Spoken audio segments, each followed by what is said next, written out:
Can you recommend a Mongolian teacher? Super challenging to find one. Um, if you reach out to me via WorldX, I think the best there are a couple of there's one very good Mongolian teacher in Melbourne, but apart from that, a very good way to learn Mongolian is through Zoom sessions with teachers in Mongolia, and can certainly recommend someone. And um, that's a good question because uh, I think preparing for a journey like this is key to maximizing the experience. Okay, where have we got? Anonymous attendee. What's one of your favorite moments of being on a trip to Mongolia? Um, oh, there are just so many.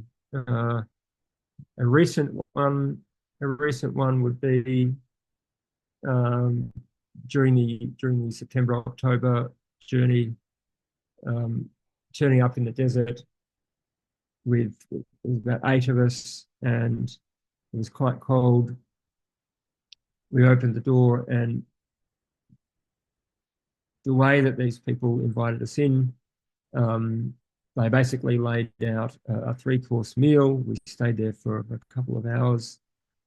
We went from being complete strangers to uh, feeling as if we could all just drift off to sleep with the comfort of being in our own home.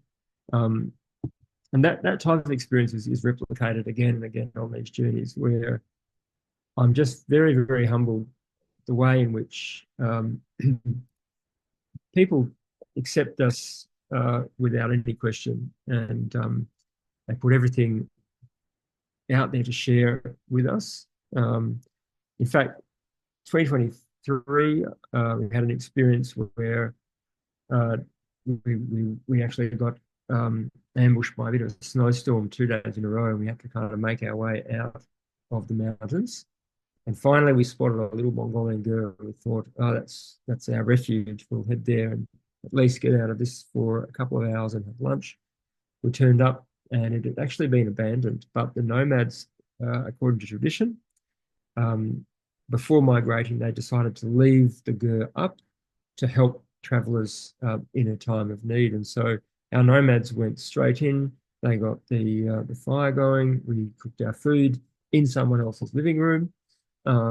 We had this wonderful feast. We warmed up and eventually moved on. Deeply grateful to someone who we never met.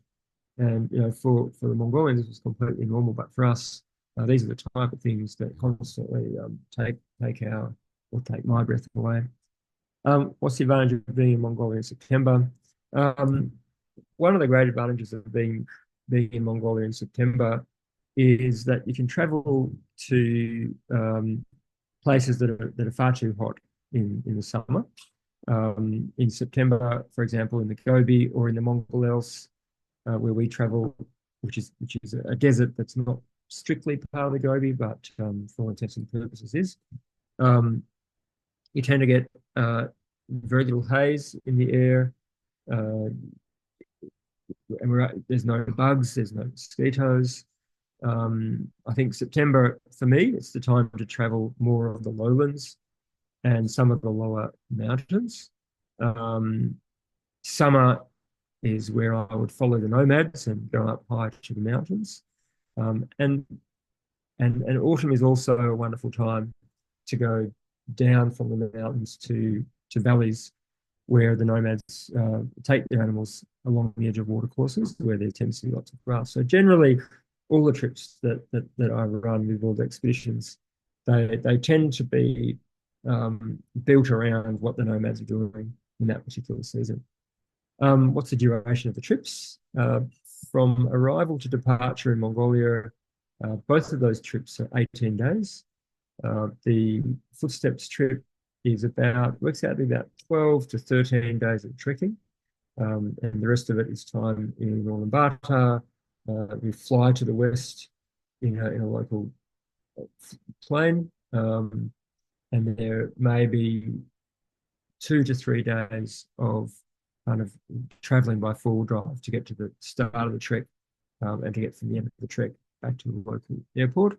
In terms of the Nomad Explorer journey, it's not as trekking focused. Mind you, the trek is extraordinary, and the the cold makes for a very special experience.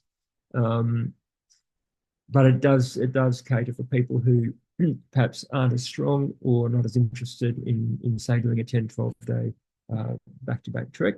Um, in the Nomadic Explorer journey, we have about 4 days of trekking supported by a camel caravan, and then 5 days with the camels and a couple of days in the desert. And in between, we're traveling to some very special places, such as the village where Sedendaba, that an amazing throat singer lives. So we spend a day in there, meeting him.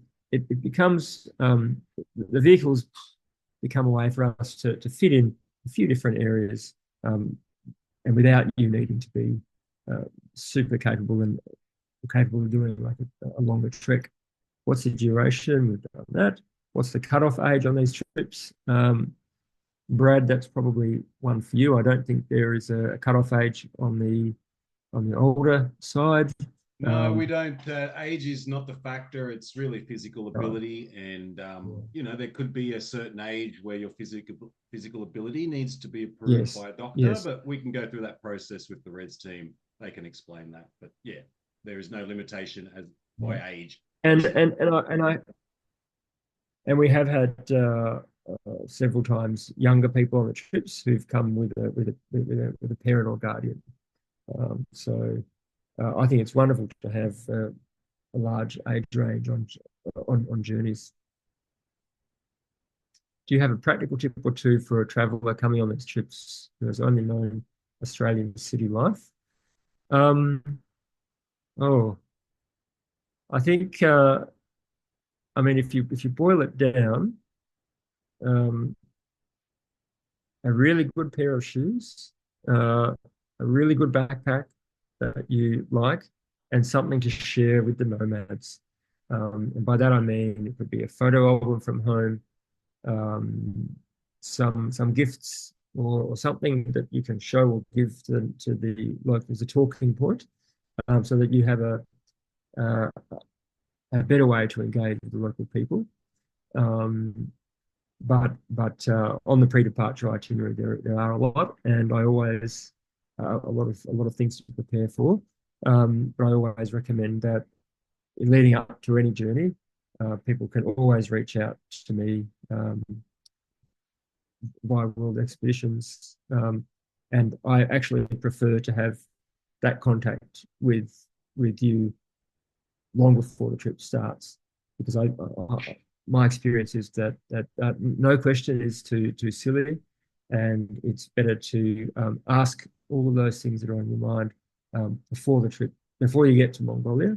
Um, in my experience, people who haven't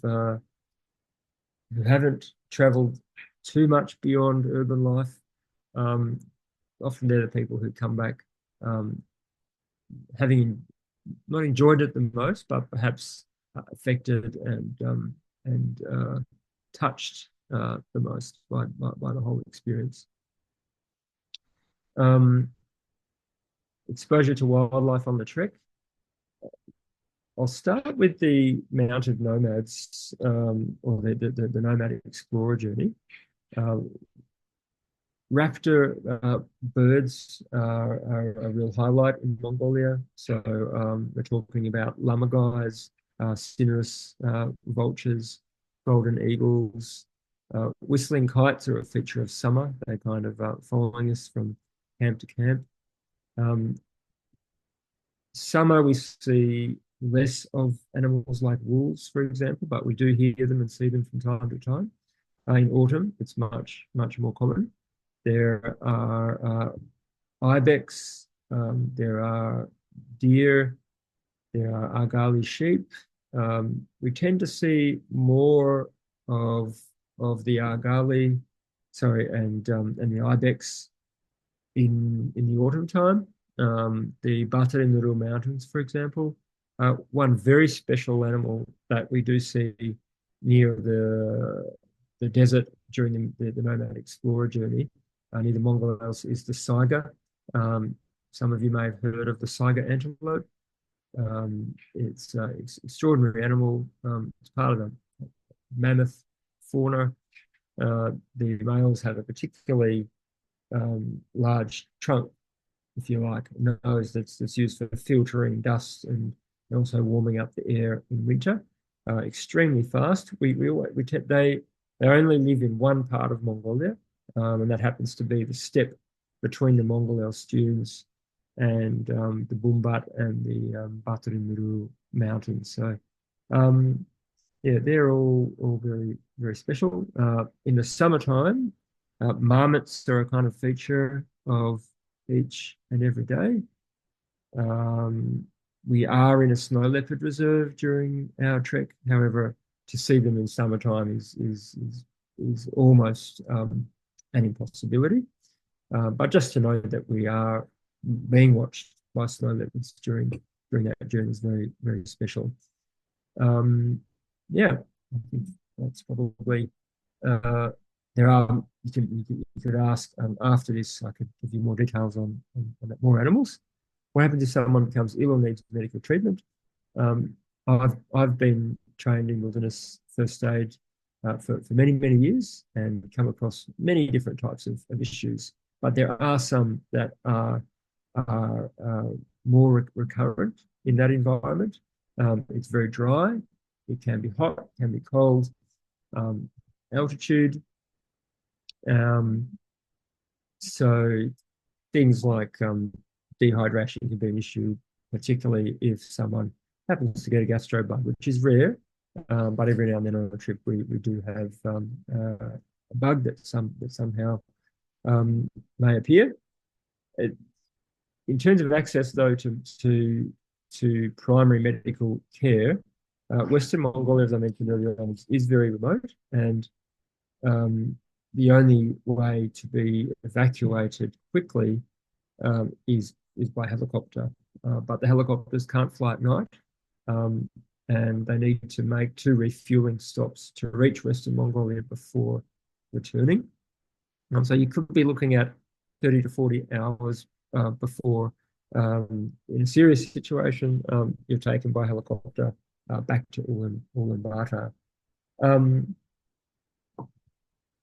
Most cases, though, don't require that type of evacuation. In fact, it's extremely rare. But I always impress on people how remote it is, because that, to me, is part of why the Footsteps of the Nomads trek is rated as a more challenging trek, not necessarily because of the terrain, but because of the risk inherent in being somewhere remote, and people just need to be a bit more. We've only got 1 minute left yep. on this Zoom call. Maybe if you could just answer the next 2 questions quite quickly. Yep, no problems. I never thought of doing this trip being deeply cultural. Yeah, I would. I think a lot of people are drawn by the landscape, but at the end of the journey, certainly they haven't been disappointed by the landscape. If anything, they've been amazed. But it's the people that remain. And what are your thoughts of adding Mongolia Desert 5 days after a July trip? I would certainly do it later rather than earlier. The later you get into August and September, the cooler the temperatures are. I wouldn't necessarily recommend going to the Gobi in the middle of the heat. Beautiful. Thank you. Very comprehensive and something there for everyone.